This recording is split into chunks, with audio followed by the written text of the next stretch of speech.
एक कहावत है कि लड़े तो जीते नाम सरदार का और हारे तो सारा गुना भी सरदार का। शायद बीसीसीआई इस बात पर यकीन रखती है और यही वजह है कि गौतम गंभीर को अब इंडियन क्रिकेट का नया सरदार बना दिया गया। सरदार इस लिहाज से क्योंकि गंभीर ने बीसीसीआई के सामने जो जो मांग रखी थी, ऐसा लगता है कि बीसीसीआई ने हर मांग मान ली। बीसीसीआई से गौतम गंभीर ने कहा कि मुझे पहली सीरीज में रोहित शर्मा, विराट कोहली चाहिए।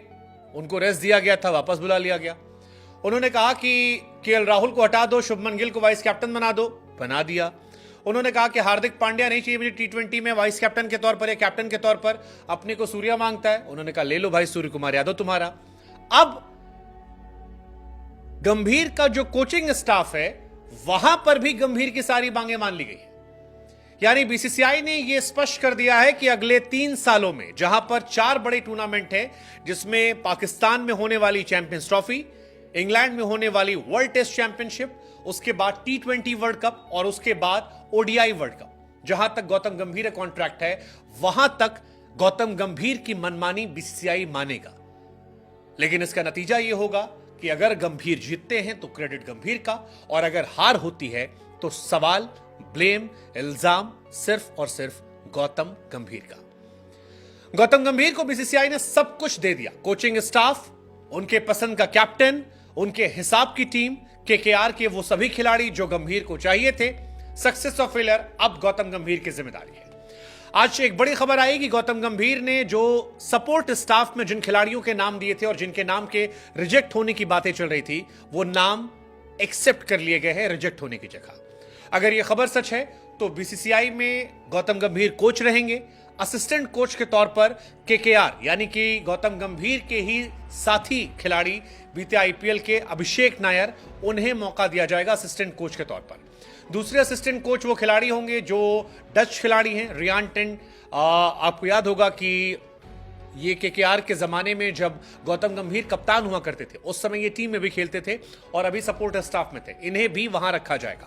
फील्डिंग कोच के तौर पर टी दिलीप कंटिन्यू करेंगे और बॉलिंग कोच के तौर पर गौतम गंभीर के ही पुराने साथी केकेआर के साउथ अफ्रीका के महान गेंदबाज मॉर्ने मॉर्कल, जो गौतम गंभीर के साथ लखनऊ की टीम, लखनऊ सुपर जायंट में भी गेंदबाजी कोच की भूमिका निभा रहे थे, वो यहां पर आएंगे। यानी कुल मिलाकर गौतम गंभीर की सारी डिमांड जो है वो मान ली गई है और अब इस डिमांड के बाद गौतम गंभीर एरा की शुरुआत हो रही है। बीसीसीआई एक तरीके से यह भी मैसेज दे रही है कि गौतम गंभीर अब एक पावरफुल शख्स होंगे। ये वो दौर नहीं होगा जहां पर कोच की मनमानी नहीं चलेगी, कप्तान ज्यादा पावरफुल होगा। हो सकता है वनडे क्रिकेट टीम में शायद रोहित शर्मा जब तक है तब तक पावर रहे, लेकिन रोहित शर्मा के एरा के बाद आप ये मानकर चलिए कि गौतम गंभीर के एरा के दौर में गंभीर बहुत पावरफुल रहने वाला है। ऐसे में अगर कोई खिलाड़ी टीम में है या कोई खिलाड़ी नहीं है, दोनों केस में आप उसके लिए सवाल गौतम गंभीर से कर सकते हैं। शायद यही वजह है कि ऋतुराज गायकवाड़ और संजू सैमसन को लेकर फिलहाल गंभीर पर कई सारे सवाल भी खड़े कर रहे हैं फैंस की। संजू सैमसन जिन्होंने आखिरी मैच में शतक लगाया था, और ऋतुराज गायकवाड़ जो बीते कुछ महीनों में टीम इंडिया में टी20 क्रिकेट में खासतौर पर सबसे बेहतर खिलाड़ी थे, उन्हें टीम में जगह क्यों नहीं दी गई।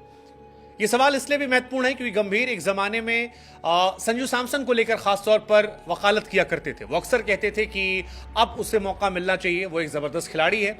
लेकिन जब गौतम गंभीर को जिम्मेदारियां मिली तो उन्होंने अपने आप को संजू सैमसन से दूर रखा। कई लोगों का मानना है कि अभी गंभीर ने सिलेक्शन में पूरी भूमिका नहीं निभाई है। आगे आने वाले समय में, आगे आने वाली सीरीज में आपको गंभीर इफेक्ट जो है वो टीम इंडिया में नजर आएगा।